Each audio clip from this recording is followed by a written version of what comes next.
So today I'm going to be doing a review on this van conversion. This is an Auto-Sleeper Kingham on a Peugeot Boxer. Now this is a 71 plate registered late 2021.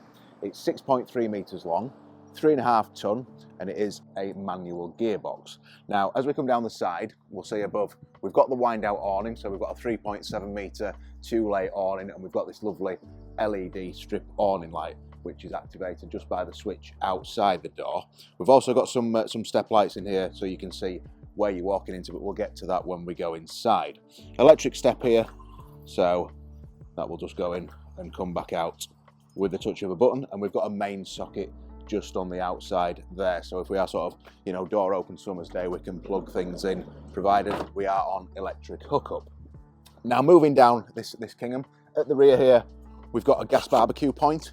So plug a barbecue point in here, it's got its own regulator built in, turn that on, and of course we've got gas to our barbecue, which is a nice little touch from Autosleeper. At the rear here, we've got a reversing camera up at the top. We do have a bike rack on the rear, so you can carry 2 bikes on this as well.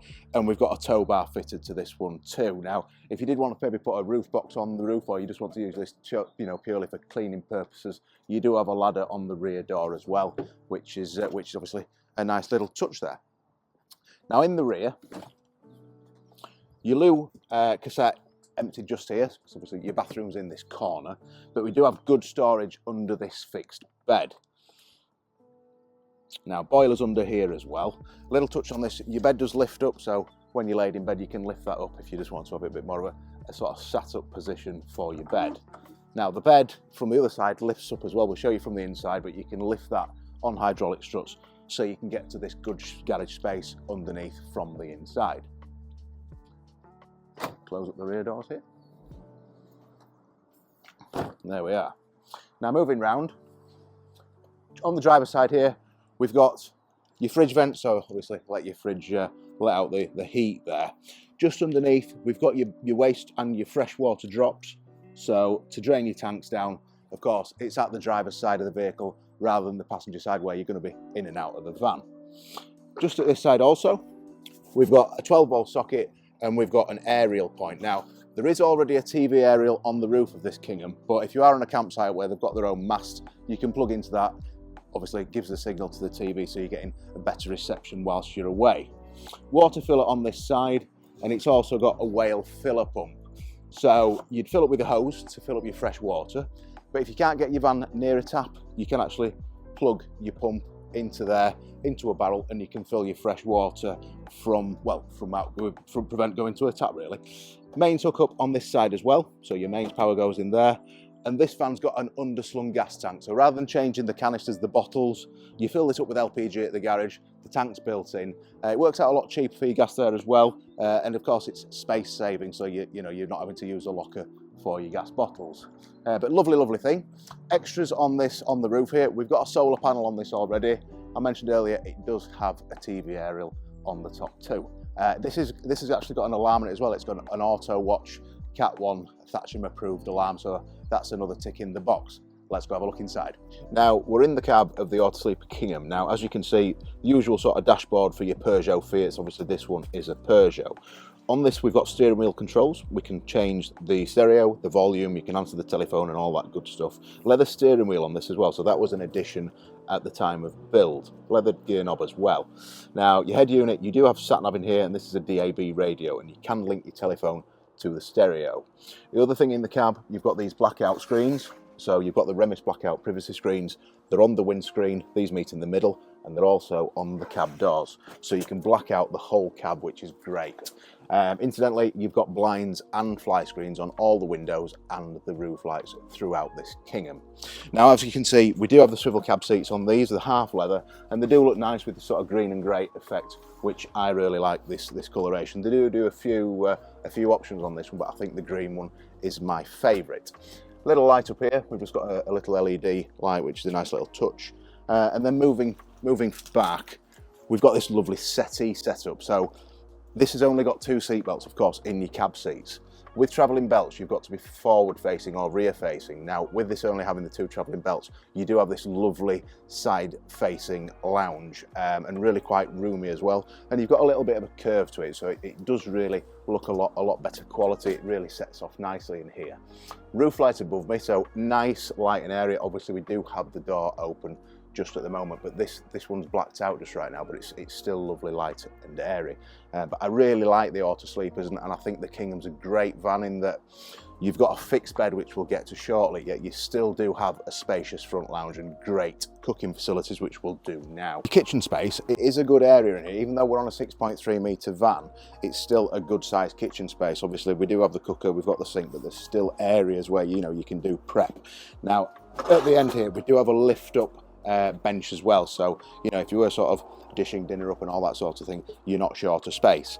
Pillar tap in here as well. Now, Autosleepers, they have these sort of contraptions where you can hang this on here. Some people love them, some people are not so fond, so you can put sort of little plates and cutlery in there whilst you're washing up. That just unhooks, and then you've got a drainer here which just sits across, so when you're washing up you can put your wet pots on there and it'll drain off into your sink area. Pillar tap, of course, and it's a mixer tap. Of course, we've got hot and cold hot water in this van too. Now, up above, we do have the microwave here.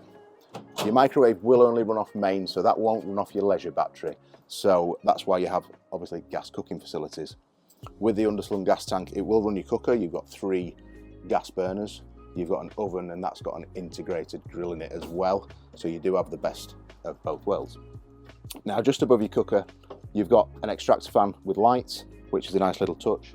And then we've got quite a variety of drawers and storage cupboards beneath and above. And incidentally, actually, under the cooker, this is a drawer.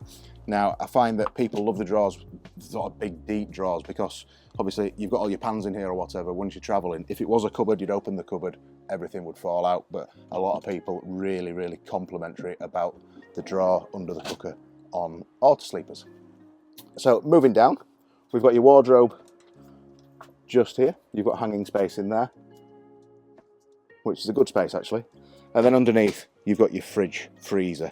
Now, this is a 3-way fridge freezer. This will run from mains, it will run from gas, and it will stay on whilst you're driving because it will run from 12 volts whilst you're driving. Freezer box in the top there. Now, as I said, it is a 3-way fridge, but it's an auto fridge on this one as well. So if you're not on the mains, it will select mains. If you unplug the mains, it will go straight onto gas, and if you start the engine, it will click itself onto 12 volts. So there's no running from front to back once you're starting the engine to sort of transfer the power. It does it all for you, which is a very nice touch indeed. Now, in the lounge area, we do have the television in this Autosleeper already, but you've got the connectivity for one as standard in the Autosleeper, and incidentally, we've got this in the bedroom as well. There is a bracket in this Autosleeper, and you do have the 12 volt socket, and you do have the aerial connections built in as is. So if you did want to put a TV in there, it's just a case of mounting it and plugging it in, which is very nice indeed. It's one less thing to worry about. Moving back here, we've got this little bit of a sort of vanity unit. We do have storage underneath, and we've got USBs down here. Got a nice little surround on the mirror, which is nice, little sort of LED surround, and then storage above again. And the lights through here, they're all just touch in the Autosleeper, so you know, you're not sort of looking for light switches, which is the case in a lot of motorhomes. The light's there, you just touch it and it comes on. Now, we've got this double bed, which, as I said earlier, in a van conversion, to have a fixed bed and a good sized front lounge is quite rare. But you do have this French bed in this, which does lift up to the storage underneath, which I did mention outside. So if you were sort of storing things, but I don't know, maybe you've got coats or shoes or things like that at the sort of the back of the garage, easily accessed, but you can put your hookup cables, your barbecues, all that other stuff at the back, so you're going to get to it from the doors outside. And then here we have your shower room, your toilet, etc. The touch lights just up there again. There is an extractor in here actually. The switch is usually, yep, there we are. So you've got an extractor fan in here too. Now, it is a little bit tight in here, I must admit. Obviously the door comes across, you've got your loo, it is a wet room. At the end of the day, we're in a 6.3 metre panel van, so it is quite impressive that you've got your you've got your sink, you've got your vanity mirror. We do have storage behind. We've got your shower, and of course we've got your loo. So I will just sit on the loo just to show you the space here. I'm sort of 5'9", but I'm all right in here. I don't think I'd want to be getting like a full-on half an hour shower in here, but it ticks the box. If you are out on campsites where there are facilities, you know, use them where you can. But if you're off grid, you do have the shower, toilet, sink facility just in there as well. So all in all, this Auto-Sleeper Kingham, it ticks a hell of a lot of boxes. I really, really like this one. I think if there's just the two here, you're wanting to go on sort of, you know, good long vacations where you've got that fixed bed, you've got that lounge, somebody wants to go to bed early, somebody wants to get up early, you've got somewhere to go, make your cup of tea, not disturbing the other person. And I think that's a great thing that Autosleeper have achieved here, in that you can get off-road, you can go down to Cornwall, you can go up to Scotland, you're not too wide like a coach-built motorhome, yet you've got all this space, you've got all these facilities, this comfort. And I mean, the kitchen's mint. I think the compromise is the shower room a little bit, but some people are bothered about that, some aren't. So come and have a look at it. If you think it might be for you, if you do want more information, give us a ring, come and see us, and have a little explore.